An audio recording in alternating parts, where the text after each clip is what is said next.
நீங்கள் இவ்வாறு ராஜாங்க அமைச்சர் விஜயகலா மகேஸ்வரன் மற்றும் தேசிய கட்சிகளை பிரதிநிதித்துவப்படுத்துபவர்களை விமர்சிக்கின்ற போதும் உங்கள் மீது ஒரு விமர்சனம் இருக்கின்றது. உங்களுடைய சிந்தனை, நீங்கள் யாழ் மாவட்ட தேர்தல் களத்திலே தேர்வு செய்யப்பட்டாலும், அதிகூடிய வாக்குகளை பெற்று தெரிவு செய்யப்பட்டிருந்தாலும், தேர்தலை தாண்டி சிந்திக்கின்ற போது நீங்கள் பிரதேசவாதியாக சிந்திப்பதாகவும், கிளிநொச்சி பிரதேசத்துக்குத்தான் முன்னுரிமை அளிப்பதாகவும், உதாரணமாக இரணைமடு குடிநீர் விநியோக திட்டத்திலிருந்து பல்வேறு விடயங்களிலே நீங்கள் அந்த மக்களை மட்டும் மையப்படுத்தி ஒரு பிரதேச ரீதியான சிந்தனையை கொண்டு செயற்படுவதாகவும், என் மக்கள் என்று நீங்கள் சில விடயங்களில் சொல்லுகின்ற போது அது கிளிநொச்சி பிரதேச மக்களை சுட்டி நிற்பதாகவும் ஒரு விமர்சனம் இருக்கின்றது. அந்த அடிப்படையிலே தான் தற்போது விஜயகலா மகேஸ்வரனுடைய அந்த பிரச்சனையும் நோக்கப்படுகின்றது சில தரப்புகளால். ஒரு காலம் அது அவரவர் நினைக்கிறதை பொறுத்தது. நாங்கள் அதுகளுக்கெல்லாம் நாங்கள் பிரதேசவாதம் என்கிற எண்ணங்கள் அவரவர் தானாக உருவாக்குகின்ற கதைகள். என்னை பொறுத்த வரைக்கும் என் மக்கள் என்பது என்னுடைய தமிழ் மக்கள். அது வடக்கு கிழக்கிலே வாழ்கின்ற எங்களுடைய இரத்த உறவுகள், நாங்கள் கூடி வாழ்ந்த மக்கள். நாங்கள் அடிப்படையிலே நாங்கள் தமிழ் மக்களுடைய சுயநிர்ணய உரிமை, அவர்களுடைய தமிழ் தேசியம், அவருடைய தாயக நிலம் என்ற அடிப்படையில் அந்த தேசிய இலக்குகளை அடைவதற்கான பயணத்திலே நாங்கள் எங்களுடைய மக்களை என் மக்கள் என்று அழைத்துச் செல்வதில், எண்ணினிய மக்கள் என்று நாங்கள் அழைத்துச் செல்வதில் எந்த விதமான தவறுகளும் இல்லை. அதனை நாங்கள் ஒரு குறிப்பிட்ட என் மக்கள் என்பது ஒரு குறிப்பிட்ட கிளிநொச்சிக்குள் இருப்பதாக யாரும் கருத முடியாது. எங்களுடைய கிளிநொச்சி என்ற ஒரு விடயத்தை நீங்கள் பார்க்க வேண்டும். கிளிநொச்சி மாவட்டம் பூரணமாக யுத்தத்தால் அளிக்கப்பட்ட பிரதேசம். முல்லைத்தீவு மாவட்டம் யுத்தத்தால் பூரணமாக அளிக்கப்பட்ட பிரதேசம். நாங்கள் யாழ்ப்பாண மாவட்டத்திலும் பல பகுதிகள், வடமராட்சி கிழக்கு போன்ற பகுதிகள் யுத்தத்தாலும் சுனாமியாலும் அளிக்கப்பட்ட பிரதேசங்கள். இந்த பகுதிகளில் மட்டுமல்ல, யாழ்ப்பாணத்தில் கூட நாங்கள் பல்வேறு பட்ட இடங்களில் எங்களுடைய பணிகளை நாங்கள் மேற்கொண்டிருக்கிறோம். மிக முக்கியமாக இரணமடு பிரச்சனை என்பது இது நடந்து முடிந்த ஒரு காரியம். இரணமடுவுக்கு நிதி ஒதுக்கப்பட்டது. 2300 கோடி ரூபாய் நிதிகள் ஒதுக்கப்பட்டது. இதில் 800 கோடி தான் குளம் திருத்துவதற்காக ஒதுக்கப்பட்ட நிதி. குளம் திருத்தப்படுகிறது. அவர்கள் சொல்லுகின்ற காரணம் என்ன? குளத்திலே நாங்கள் 2 அடி கட்ட உயர்த்தி நாங்கள் தண்ணியை, அந்த 2 அடி தண்ணியை தான் யாழ்ப்பாணம் கொண்டு வரப்போகிறோம் என்ற செய்தியை சொல்லுகிறார்கள். ஏற்கனவே குளம் 32 அடி தண்ணீர் கொல்லப்படுகின்ற ஒரு குளம். இதுக்கு 2 அடி உயர்த்தப்பட்டால் இன்றைக்கு கிளிநொச்சியில் இருக்கிற 32 கொள்ளடி இருந்தாலும் அது பூரணமாக நிரம்ப அனுமதிக்கப்படாது. கட்டு நல்ல முறையில் இல்லை. கிளிநொச்சி மாவட்டத்திலே நான் கேட்கிறேன், கிளிநொச்சி மாவட்டத்தில் இருக்கிற மக்கள் எந்த இடத்தை சேர்ந்தவர்கள்? கிளிநொச்சி மாவட்டத்தில் இருக்கின்றவர்கள் யாழ்ப்பாணத்தை பூர்வீகமாக கொண்டால் யாழ்ப்பாண மக்கள், யாழ்ப்பாணத்திலே வாழுகின்ற மக்கள். அவர்கள் 1950களில் யாழ்ப்பாணத்திலே தரம் 8க்கு மேல் படித்தவர்களையும், திருநெல்வேலி வட்டக்கச்சி அரசினர் பாடசாலைகள், விவசாய பாடசாலைகளில் படித்தவர்களையும், இலங்கையிலே முதல் படித்த வாலிபர் குடியேற்ற திட்டம் என்ற அடிப்படையிலே வட்டக்கச்சி, ராமநாதபுரம், கணேசபுரம், கிளிநொச்சி போன்ற இடங்களில் இவர்கள் குடியேற்றப்பட்டார்கள். இன்றைக்கும் யாழ்ப்பாணத்தில் இருக்கிற, கிளிநொச்சியில் இருக்கிற வயல் காணிகளில் 60% நிலப்பரப்புக்குரிய சொந்தக்காரர்கள் யாழ்ப்பாணத்தில் தான் இருக்கிறார்கள். இரணமடு என்பதன் கீழ்தான் எங்களுடைய வடக்கு மாகாணத்தினுடைய பொருளாதாரத்தின் முதுகெலும்பே, எங்களுக்கான விவசாய அரிசியை தருகின்ற எங்களுடைய பிரதான மைய பிரதேசமே இரணமடு தான். அதனால்தான் கிளிநொச்சி ஒரு விவசாயமாக அந்த இடத்துல உருவாக்கப்பட்டது. அவ்வாறான பிரதேசத்திலே முதலாவது நாங்கள் கொடுக்க வேண்டிய தெரிவு விவசாயம். எங்களுடைய வாழ்க்கையினுடைய முதல் அடிப்படையே விவசாயம். அந்த விவசாயத்துக்கு வழங்கப்பட்ட பிற்பாடு தான் தண்ணீரை நாங்கள் குடிநீருக்கு வழங்கக்கூடிய சூழலை உருவாக்கலாம். யாழ்ப்பாணத்தில் இவ்வளவு காலமும் குடிநீர் இல்லாமல் யாரும் செத்ததாக நாங்கள் வரலாற்றிலே படிக்கவில்லை. ஆனால் அச்சுறுத்தல் இருக்கிற பொழுது அதற்கு பல வழிமுறைகள் இருக்கின்றன. ஆறுமுகம் திட்டம் இருக்கிறது. கனகராயன் ஆற்றால் வருகிற தண்ணியை மறைத்து கொண்டு வருவதற்கு 63ஆம் ஆண்டிலேயே இந்த ஆறுமுகம் திட்டம் வரையப்பட்டது. அதனை விட யாழ்ப்பாணத்திலே இருந்த 1000க்கும் மேற்பட்ட குளங்கள் இன்றும் புனரமைக்கப்படாமல் இருக்கிறது. நிலத்தடி நீரை சரியாக நாங்கள் பேணவில்லை. குளங்களை பிடித்து நாங்கள் கட்டிடங்களை கட்டியிருக்கிறோம். யாழ்ப்பாண நகரத்தில் நீங்கள் புல்லு குளத்தை பாருங்கள், இங்கு இருக்கிறதான். ஆகவே நாங்கள் எங்களுடைய குளங்களை, எங்களுடைய நீர்நிலைகளை, யாழ்ப்பாண மண்ணிலே இயற்கையை நாங்கள் சரியாக பேணவில்லை. இப்பொழுது நாங்கள் பேணாமல் மக்களையே நாங்கள் நெருக்கமாக குடியேற்றிவிட்டு, ஒரு காலத்தில் நீங்கள் 83களை திரும்பி பாருங்கள், கிட்டத்தட்ட 10 லட்சம் மக்கள் யாழ்ப்பாண குடாவுக்குள் வாழ்ந்திருக்கிறார்கள். அப்பொழுது கூட தண்ணிக்கு பிரச்சனை இருக்கவில்லை. இப்பொழுது 6,80,000 மக்கள் தான் யாழ்ப்பாண குடாநாட்டுக்குள் வாழுகிறார்கள். இப்பொழுது இருக்கிற பிரச்சனைக்கு கூட நாங்கள் இதுவரை யாழ்ப்பாணத்தில் இருக்கிற குளங்களை புனரமைத்தல் அல்லது யாழ்ப்பாணத்தில் இருக்கிற நீர்நிலைகளை இனங்காணுதல், யாழ்ப்பாணத்துக்கான மாற்று நீர்த்திட்டங்கள் பற்றி யாரும் நாங்கள் சிந்தித்ததில்லை. சரி, இரணமடு குளத்தில் இருந்து நாங்கள் மேலதிக நீரைத்தான் கொண்டு வரப்போகிறோம். இரணமடு குளம் திருத்தப்படுகிறது, தண்ணீர் தேக்கப்படட்டும், இதை உறுதிப்படுத்துகிற பொழுது எல்லாருமே இதனை வெளிப்படையாக ஏற்றுக்கொள்வார்கள். சரி, ஓகே, தண்ணி இவ்வளவு இருக்கிறது, கொடுக்கலாம். இரணைமடு திட்டம் நடைபெறுகின்றது. குறித்த வேலை திட்டம் நிறைவடைந்த பின்னர் மேலதிக நீர் இருக்குமானால் யாழ் குடாநாட்டுக்கு குடிநீராக மாற்றுவது யதார்த்தம் அதுதானே. உண்மைகளை நாங்கள் புரிந்து கொள்ள வேண்டும். நாங்கள் உண்மைகளை கிளிநொச்சி மாவட்டத்திலே வாழுகின்றவர்கள் அரச உத்தியோகத்தர்கள் அல்ல, அல்லது அவர்கள் வெளிநாட்டு பணத்தோடு வாழுகின்றவர்கள் அல்ல, அவர் நகர வாழ்க்கைக்குள் இருப்பவர்கள் அல்ல. முற்று முழுதான வயல் செய்கையோடு இணைந்த ஒரு கிராம வாழ்க்கைக்குள் அந்த விவசாயத்தையும் நெல்லையும் அந்த வாழ்வையும் நம்பி வாழுகின்றவர்கள். அவருடைய அரிசியை எங்கே கொடுக்கிறார்கள்? யாழ்ப்பாண மண்ணுக்கு தான் அவர்கள் வழங்குகிறார்கள். ஆகவே யாழ்ப்பாண மக்கள் கூட எந்த அரிசியை நம்பி இருக்கிறார்கள்? கிளிநொச்சியினுடைய அரிசியை தான் நம்பி இருக்கிறார்கள். ஆகவே முதலாவது தெரிவு விவசாயம். எங்களுடைய வாழ்க்கையில் நாங்கள் இயற்கையோடு இணைந்து வாழ்ந்த மக்கள், எங்களுடைய அடிப்படை பொருளாதாரத்தையும் வாழ்வாதாரத்தையும் கட்டியெழுப்புகின்ற இனமடுவினுடைய விவசாயம் எங்களுடைய முதலாவது தெரிவு. அதற்கு பிற்பாடு அதிலே வருகின்ற மேலதிக நீர் என்பது சரியாக அளவீடு செய்யப்பட்ட பிற்பாடு அந்த நீர் யாழ்ப்பாணத்துக்கு கொடுப்பதில் எந்த விவசாயிகளும் இதுவரை குடிநீர் வழங்குவதை அவர்கள் எதிர்க்கவில்லை. விவசாயிகள் மிக தெளிவாக இருக்கும். உங்களுடைய கருத்தின்படி விவசாயம் முக்கியமானது. நெல் என்பது யாழ்ப்பாணத்திற்கும் கிளிநொச்சியிலிருந்து வருகின்றது. அதற்கு மேலதிகமான நீர் வந்தால் குடிநீராக மாற்றுவது பற்றி சிந்திக்கலாம். இங்கே 2 கேள்விகள் நான் உங்களிடம் முன்வைக்க விரும்புகின்றேன். அப்படியாக இருந்தால் இங்கே உண்மையிலே பூனகிரி மட்டுமல்ல, இங்கே வேலணை போன்ற தீவு பகுதிகளும் பாரிய குடிநீர் பிரச்சனை. புங்குடுதீவு என்பது உங்களுடைய பூர்வீக இடம் என்று சொல்லப்படுகின்றது, அல்லைப்பட்டி. அவ்வாறான பிரதேசங்களுக்கு நீர் வழங்குவது, குடிநீர் பிரச்சனை தீர்வு பற்றி உங்களிடம் என்ன திட்டம் இருக்கின்றது? நெடுந்தீவை நீங்கள் போய் பாருங்கள். நெடுந்தீவு கடலிலிருந்து கடல் நீரை நன்னீராக்கி வழங்குகின்ற திட்டம் மிக வெற்றிகரமாக ஓடிக்கொண்டிருக்கிறது. நீங்கள் நேரடியாக சென்று பார்க்க வேண்டும். அல்லப்பட்டியிலே அரசாங்கத்தால் அமைக்கப்பட்ட அல்லப்பட்டி சந்திக்கு பக்கத்தில் இருக்கிற ஹோட்டல் சுற்றுலா விடுதி மையத்தில் இப்பொழுதும் நிலத்திலே தொலை போட்டு அங்கே இருந்து எடுக்கப்படுற உப்பு நீரை உடனடியாக அதிலே சுத்திகரித்து தான் அந்த ஹோட்டலுக்கு பயன்படுத்துகின்றார்கள். அதனை விட மண்கும்மானிலே நல்ல தண்ணீர் இருக்கிறது, அல்லப்பட்டியிலே நல்ல தண்ணீர் இருக்கிறது, சரவணையிலே நல்ல தண்ணீர் இருக்கிறது. இதனை விட நெடுந்தீவு பகுதியில் கூட, நெடுந்தீவினுடைய மேற்கு பகுதியில் சாராப்பட்டி போன்ற இடங்களிலே நல்ல தண்ணீர் இருக்கின்றன. இந்த தண்ணீர்கள் சரியாக இதுவரை காலமும் பேணப்படவில்லை. நெடுந்தீவினுடைய சாராப்பட்டி தண்ணீரோ அல்லது சரவணையில் இருக்கிற நன்னீரோ, புளியங்கூடல் பகுதியில் இருக்கிற நன்னீர், மண்கும்பானில் இருக்கிற நன்னீர், மண்டதீவினுடைய செம்பாட்டு தோட்டங்களில் இருக்கிற நன்னீர் திட்டங்கள், அல்லப்பட்டியில் இருக்கிற நன்னீர்கள் சரியான முறையில் பேணப்படவில்லை. இவை கூட இப்பொழுது பேணப்படுகிறது. இப்பொழுது கூட அல்லப்பட்டியிலிருந்து பல இடங்களுக்கு தண்ணீர் வழங்கப்படுகிறது. ஆனால் அது நீண்ட காலத்துக்கு அல்ல. இப்போ சாட்டியிலிருந்து கூட தண்ணீர் பல இடங்களுக்கு வழங்கப்படுகிறது. ஆனால் அந்த பற்றாக்குறை நீரை நிவர்த்தி செய்வதற்கான முயற்சிகளும் மேற்கொள்ளப்படுகின்றன. அதுதான் முதலாவது நாங்கள் தெளிவாக சொல்லுகின்ற விடயம். எங்களுடைய தீவக மக்கள், குறிப்பாக கிளிநொச்சி மாவட்டத்தில் கூட இருக்கின்ற மக்களில் 60% இந்த பகுதியைச் சேர்ந்தவர்கள், தீவகத்தைச் சேர்ந்தவர்கள்.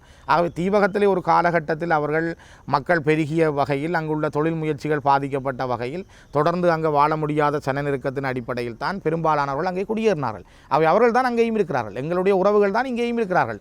அங்கு அண்ணன் இருந்தால் இங்கே தம்பி, இங்கே அண்ணன் இருந்தால் அங்கே தம்பி. இதுதான் வாழ்க்கை. ஆகவே இதில் யாரும் பிரதேசவாதமோ அல்லது யாரும் ஒரு இடத்துக்கு புறம்பான கதைகளோ யாரும் கதைக்கவும் முடியாது, அவ்வாறு கதைக்கவும் இல்லை. இது அவரவர் தன்னுடைய அரசியலுக்கு ஏற்ற வகையில் தங்களுடைய வாய்க்குள் அவலை போட்டு மெல்லுவதற்கெல்லாம் நாங்கள் பதில் சொல்ல வேண்டிய அவசியமில்லை.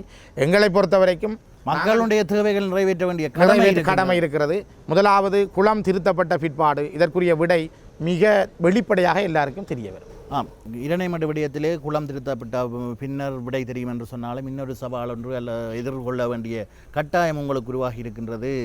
அண்மையிலே ஜனாதிபதி அவர்கள் ஒரு திட்டத்தை மகாவலியை வடக்கு நோக்கி செய்திருப்பது தொடர்பிலே பேசப்பட்டிருக்கின்றது. அவ்வாறு பெறுகின்ற போது மத்திய அரசாங்கத்தின் கீழ் வருகின்ற மகாவலி திட்டம் வடக்குக்குள் நுழைகின்ற போது பாரிய சவால்களை எதிர்கொள்ள வேண்டி ஏற்படும் என்று சொல்லப்படுகின்றது. அது தொடர்பிலே உங்களுடைய நிலைப்பாடு என்னவாக இருக்கின்றது? மகாவலி திட்டம் மத்திய அரசினுடைய திட்டமாக வருமானால் அது எங்களுக்கு பாதகமானது. சாதாரணமாக நீங்கள் இப்படி பாருங்கள், காவிரி ஆறு கேரளாவிலிருந்து புறப்படுகிறது, ஆந்திராவுக்கு ஊடாக தமிழ்நாட்டுக்கு செல்லுகிறது. காவிரி வருகிற பொழுது காவிரியினுடைய தண்ணீரை, காவிரி தண்ணீர் கர்நாடகாவுக்குள் போகிற பொழுது அது காவிரி வரையும் இருந்த காவிரி கேரளா வரையும் இருக்கிற பொழுது கேரளா தான் அதனை கையாளும், அது மத்திய அரசு கையாள்வதில்லை. அது கர்நாடகாவுக்குள் போகிற பொழுது கர்நாடக அரசு தான் அந்த தண்ணீரை கையாளும். தமிழ்நாட்டுக்குள் வருகிற பொழுது தமிழ்நாடு அரசு தான் அதனை கையாளுகிறது. அதே போல் இலங்கையினுடைய ஆறுகள் ஒரு மாகாணத்திலிருந்து இன்னொரு மாகாணத்துக்குள் போகிற பொழுது அந்த மாகாணம் அதனை கையாளுகின்ற அதிகாரங்கள் இந்த புதிய அரசியலமைப்பிலே கொண்டு வருவதற்கான முயற்சிகள் மேற்கொள்ளப்படுகிறது. அவ்வாறு வந்தால் மகாவலி ஆறு வருவதனால் இந்த இடைஞ்சல்களும் யாருக்கும் வரப்போவதில்லை. ஆனால் தற்போதைய அரசியலமைப்பிலே ஒரு ஆறு ஒரு மாகாணத்திலிருந்து இன்னொரு மாகாணத்துக்கான ஆறு கொண்டு செல்லப்பட்டால் அந்த தண்ணீர் பாய்கின்ற இடம், பயன்படுத்துகின்ற மக்கள், பிரதேசம் அனைத்துமே மத்திய அரசுக்கு சொந்தம் என்று இருக்கிறது. இது 13வது திருத்தத்தில் இருக்கிற எந்த அதிகாரமற்ற எங்களுக்கு எதிரான நடவடிக்கைகள். உதாரணமாக பாருங்கள், காணி அதிகாரம் இருப்பதாக 13வது திருத்தத்தில் சொல்லப்படுகிறது. ஆனால் காடு வெட்டி அதிகாரம் யாருக்கு இருக்கிறது? மத்திய அரசுக்கு. அப்பொழுது நீங்கள் விரும்பினால் 10 குடும்பங்களை எங்கேயாவது குடியேற்ற முடியுமா? ஆகவே இதுதான் ஒரு வாழக்குலையை காட்டி இது உங்களுக்கு அதிகாரம் என்று சொல்லிவிட்டு மறைமுகமாக பழங்களை சீப்பாக வெட்டி எடுக்கிற நடவடிக்கை தான் 13வது திருத்தம். ஆகவே இதெல்லாம் படித்துத்தான் இந்த அனுபவங்களின் அடிப்படையில் தான் நாங்கள் இப்பொழுது இந்த புதிய அரசியலமைப்புக்குள் அதிகாரங்களை கொண்டு வருவதற்கான முயற்சிகளை முன்னெடுத்திருக்கிறோம். இந்த முயற்சிகளில் நாங்கள் வெற்றிகள் கிடைக்கும் என்று நம்புகிறோம். அரசாங்கமும் சரியான புரிதலோடு இதனை கையாளும் என்று நம்புகிறோம். அவ்வாறு வருகிற பொழுது மாகாணம்தான் வருகிற மகாவலி தண்ணியை பயன்படுத்துகின்ற உரித்தும் அதிகாரமும் அவர்களுக்கு கிடைக்கும் என்றால் மகாவலி தண்ணி வருவதற்கு நாங்கள் இந்த எதிர்ப்பையும் காட்ட மாட்டோம். ஆனால் மகாவலி மத்திய அரசுக்கு கீழ் இருந்து அவர்கள் மகாவலி என்ற திட்டத்தின் கீழ் எங்களை ஆக்கிரமிக்க முனைந்தால் அதனை நாங்கள் எதிர்ப்போம். அது அரசியலமைப்பு மாற்றத்தின் பின் தான் அதற்கான விடை கிடைக்கும். அந்த விடயத்திலே நீங்கள் தெளிவாகவும் உறுதியாகவும் இருக்க வேண்டும் என்பதுதான் மக்களுடைய எதிர்பார்ப்பாக இருக்கின்றது. இன்னொரு விடயம், அண்மை காலமாக பரபரப்பாக பேசப்பட்டு வருகின்ற விடயம் முன்னாள் போராளிகளுக்கு விஷ ஊசி ஏற்றப்பட்டது விவகாரம். அந்த விவகாரத்திலே 108 போராளிகள் உயிரிழந்துள்ளதாக சொல்லப்படுகின்றது. அதை நீங்கள் கூட ஒரு இடத்திலே சொல்லியிருந்தீர்கள். இது தொடர்பில் உங்களுடைய நிலைப்பாடு என்னவாக இருக்கின்றது தற்போது? நான் பாராளுமன்றத்தில் இது பற்றி பேசியிருக்கிறேன்.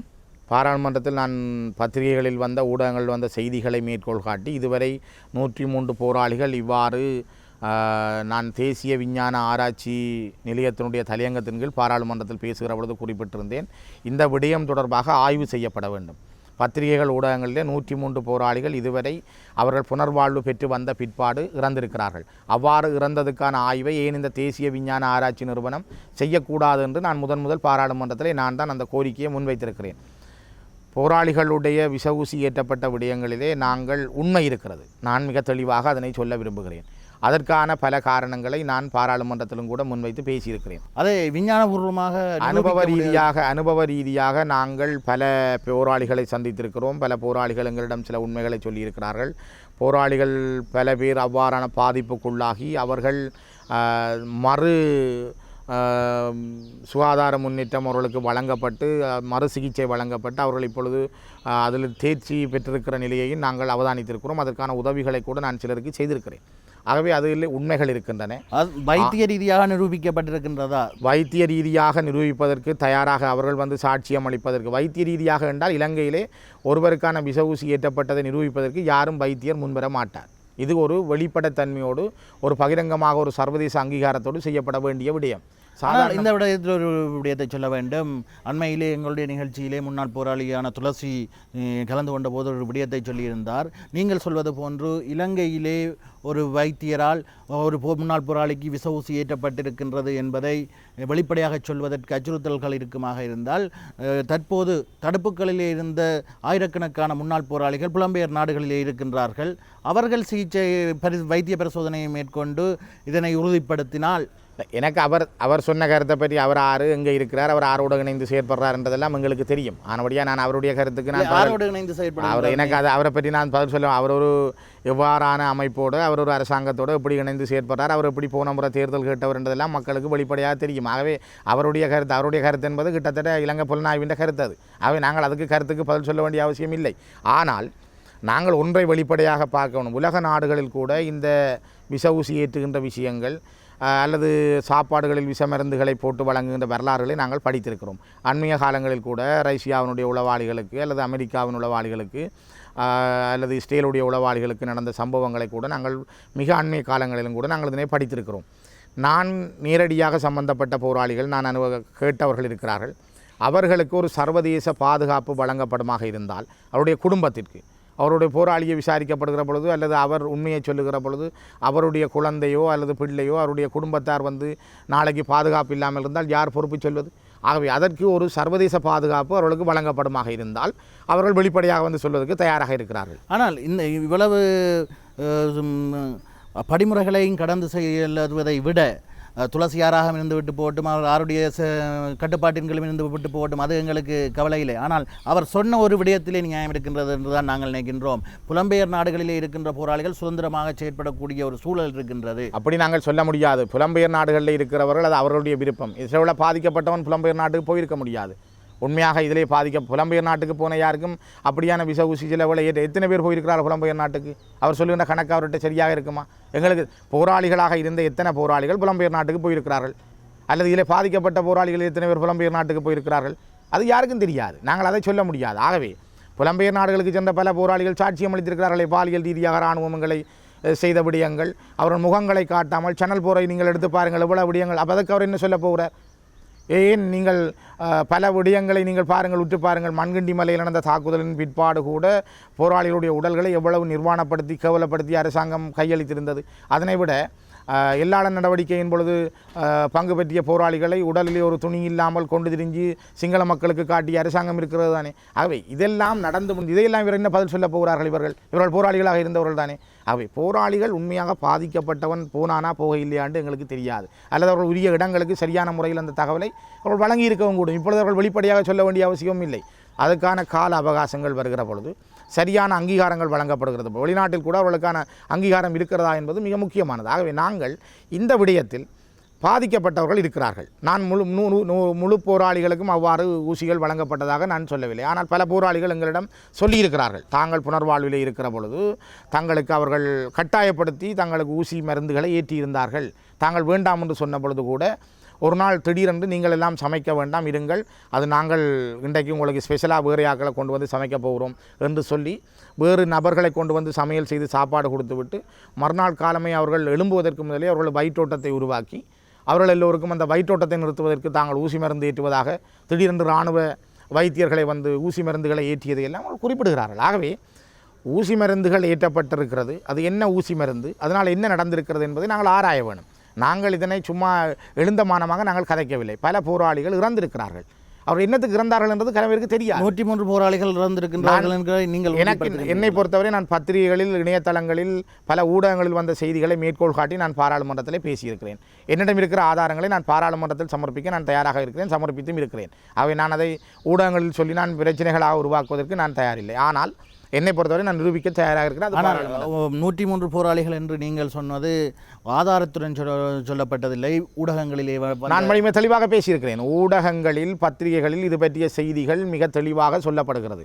இவ்வாறான செய்திகளுக்கு அரசாங்கம் ஆய்வு நடத்த வேண்டும். விஞ்ஞான ஆராய்ச்சி நிலையம் இங்கே இருக்கிறது, இதனூடாக ஏன் இந்த ஆய்வை நீங்கள் நடத்த முடியாது என்ற கேள்வியை தான் நான் பாராளுமன்றத்தில் தொடுத்திருந்தேன். அது தொடர்பில் என்ன நடவடிக்கைகளை மேற்கொண்டிருக்கேன்?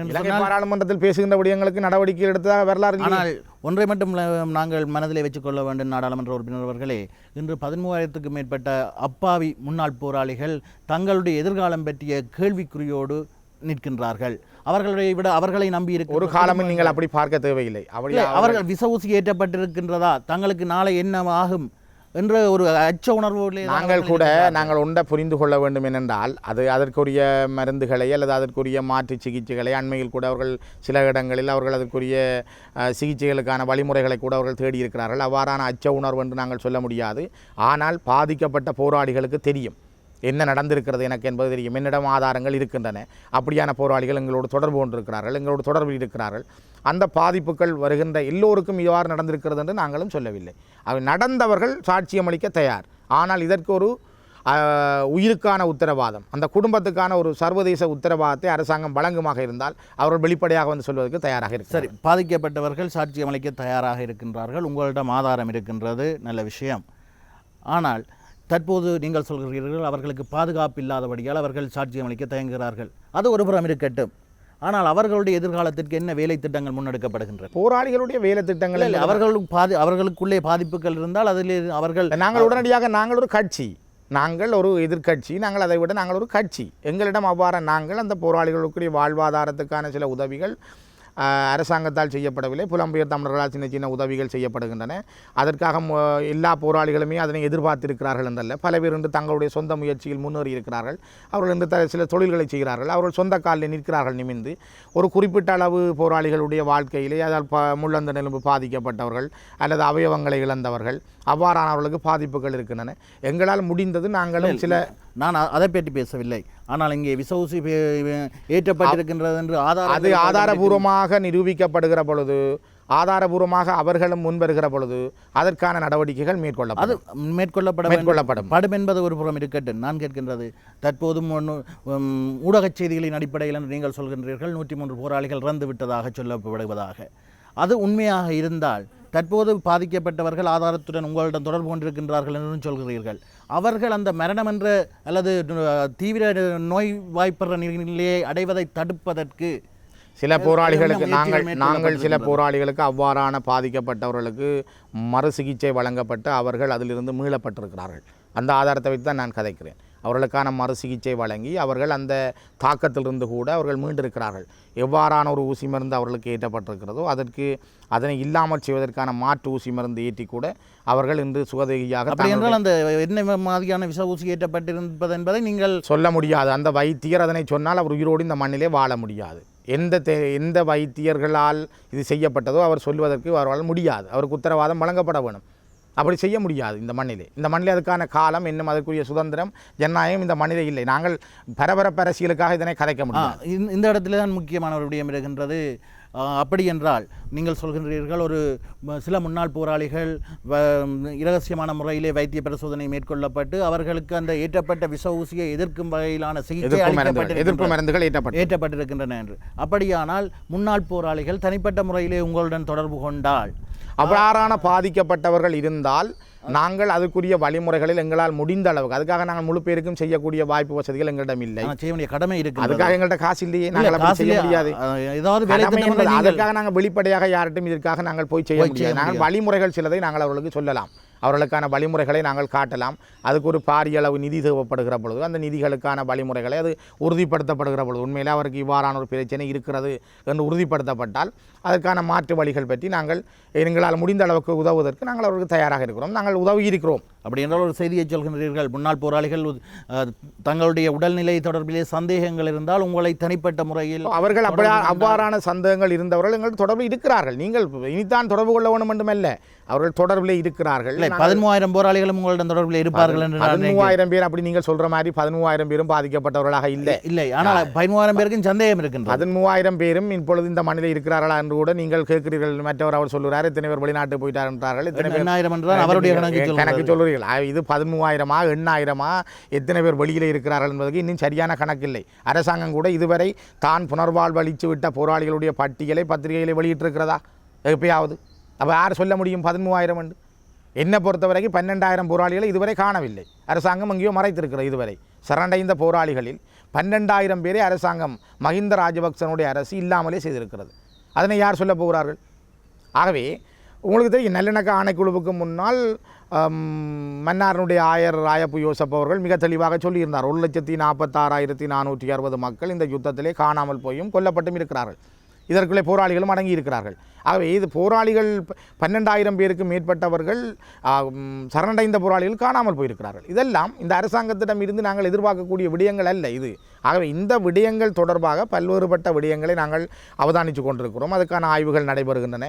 சரியான காலச்சூழல்கள் வருகிற பொழுது அவை சரியான முறையிலே வெளிவரும். பல ஆதாரங்கள் இருக்கின்றன. அந்த ஆதாரங்கள் வெளிவருகிற பொழுது ஏன் வெளிநாட்டு அரசாங்கங்கள் கூட அமெரிக்காவோ அல்லது வேறு நாடுகளோடு இந்த ஆதாரங்களை முன்வைத்திருக்கின்றன. அவர்கள் சரியான சூழல் வருகிற பொழுது அதனை கையாள்வார்கள். ஆதாரங்கள் வைத்திருக்கின்றோம் என்பது இது அரசியல் தீர்வு விடயத்திலே வேணுமென்றால் கால நீடிப்பை செய்து கொண்டு போகலாம். ஆனால் இது உயிர் சம்பந்தப்பட்ட விடயத்திலும் உயிர் சம்பந்தப்பட்ட விடயத்திலும் கதைக்கிற எல்லாருக்குமே உங்களுக்கும் அந்த பொறுப்பு இருக்கிறது, எங்களுக்கும் அந்த பொறுப்பு. இதனை நாங்கள் வெறுமனே சும்மா வாய்ச்சவடாலுக்கு நாங்கள் கதைத்து விட்டு போக முடியாது. அல்லது அவனுடைய உயிர் பிரச்சனை, அவனுக்கு அந்த வருத்தம் இருக்கிறதா இல்லையா, அல்லது அவனை நாங்கள் அவ்வாறு பகிரங்கமாக காட்டி கொடுக்க முடியாது. அந்த போராளிகளுடைய விடயங்கள் தொடர்பாக நாங்கள் மிக அவதானமாகவும் ரகசியமாகவும் அது கையாளப்பட வேண்டும். அவ்வாறான தொடர்பு கொண்ட போராளிகளில் பல பேருக்கு நாங்கள் உதவி இருக்கிறோம். அதனை விட தொடர்பு கொள்ளுகின்றவர்களோடு நாங்கள் உரிய வழிமுறைகளை காட்டியிருக்கிறோம். எங்களால் முடிந்த அளவுக்கு தான் அதனை செய்ய முடியும். இன்னும் தொடர்பு கொள்ளுகின்றவர்களோடு நாங்கள் தொடர்பு கொள்ளுகின்றவர்களுக்கு நிச்சயமாக செய்வதற்கு தயாராக இருக்கிறோம். ஆனால் எங்களிடம் அந்த அளவு பெரிய பண வசதி இல்லை. வழிகளை சொல்லலாமே தவிர நாங்கள் அந்த அளவுக்கு பணம் தேடி கொடுக்கக்கூடிய அளவுக்கு அந்த வழிகளை சொல்வதே பெரிய வழிகளை நாங்கள் சொல்வதற்கு இப்பொழுதும் அது நடந்து கொண்டிருக்கிறது. ஆம்நேயர்களே, இதுவரை பல்வேறு விடயங்கள் பற்றி பேசியிருந்தோம். ஆனால் ஒரு விடயத்தில் நான் நாடாளுமன்ற உறுப்பினர் ஸ்ரீதரன் அவர்களோடு பகிர்ந்து கொள்ள விரும்புகின்றேன். போராளிகளுடைய உயிரிழப்பு என்பது தடுத்து நிறுத்தப்பட வேண்டும். நீங்கள் சொல்வது போன்று விஷ ஊசி ஏற்றப்பட்டிருந்தால் அது தொடர்பிலே உடனடியாக நடவடிக்கைகள் மேற்கொள்ளப்பட்டு அவர்களுடைய உயிர்கள் பாதுகாக்கப்பட அதற்கான காரியங்கள் நடைபெறுகிறது. அதற்கான காரியங்களுடைய நிகழ்ச்சி நிரல்கள் அல்லது அதற்குரிய அவர்களுக்குரிய உதவிகள் எங்களால் மேற்கொள்ளப்படுகிறது. அது தொடர்பாக நாங்கள் பகிரங்கமாக இப்பொழுது ஊடகங்களுக்கு சொல்லி நாங்கள் ஏதாவது தேட வேண்டிய தேவை எங்களுக்கு இல்லை. நாங்கள் செய்ய வேண்டிய காரியங்களை மிக நிதானமாகவும் அவதானமாகவும் நாங்கள் செய்து கொண்டிருக்கிறோம். நன்றி நாடாளுமன்ற உறுப்பினர் அவர்களே.